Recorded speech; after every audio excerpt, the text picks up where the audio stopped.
ഇന്ന് അമ്പലപ്പുഴ പാൽപ്പായസമാണ് ഉണ്ടാക്കുന്നത്. Hi friends, ഇന്നൊരു അമ്പലപ്പുഴ പാൽപ്പായസം ചെയ്ത് നോക്കാവേ.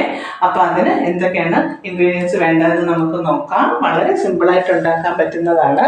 നമുക്ക് 1 ലിറ്റർ പാല് വേണം, പിന്നെ 1/2 കിലോ പഞ്ചസാരയും, പിന്നെ ഈ കപ്പിൽ ഒരു 1/2 കപ്പ് നുറുങ്ങരിയാണ് വേണ്ടത്. അത് ഞാൻ കഴുകി വൃത്തിയാക്കി വെച്ചിട്ടുണ്ട്.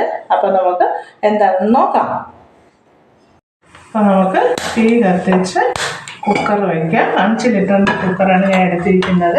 അതിൽ നമുക്ക് പാലൊഴിച്ച് കൊടുക്കാം.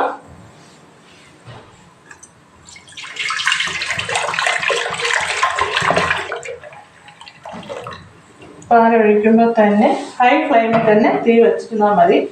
പാലൊഴിച്ചുടനെ തന്നെ നമുക്ക് അരി ഇട്ട് കൊടുക്കാം.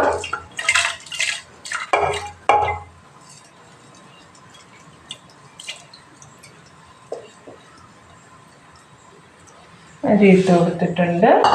നമുക്ക് പഞ്ചസാരയും കൂടെ അതിൻ്റെ കൂടെ തന്നെ ഇട്ട് കൊടുക്കാം. ഇട്ട് കൊടുത്തിട്ട് നമുക്കൊന്ന് ഇളക്കി കൊടുക്കാം. ഇളക്കി നമുക്കത്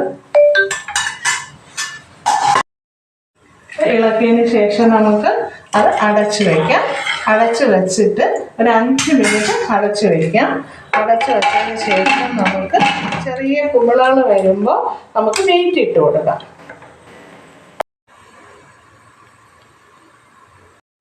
അപ്പോൾ കുക്കറിൽ നിന്ന് ചെറിയ ആവി വന്നിട്ടുണ്ട്.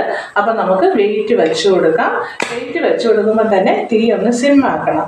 1 വിസിൽ കേട്ട് കഴിഞ്ഞതിന് ശേഷം നമ്മൾ തീ ഓഫ് ചെയ്തിട്ട് 1 മണിക്കൂർ കഴിഞ്ഞ് നമുക്ക് എടുക്കാം.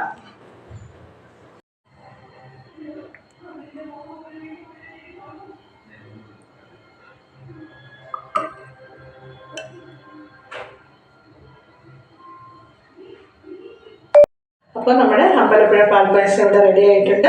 നല്ല രീതിയിൽ കിട്ടിയിട്ടുണ്ട്. നല്ല കറക്റ്റ് കുറുകി നല്ല രീതിയിൽ കറക്റ്റ് 1 മണിക്കൂർ കഴിയുമ്പോഴേ നമ്മളത് എടുക്കാവുള്ളൂ. അപ്പോൾ കറക്റ്റായി കിട്ടും.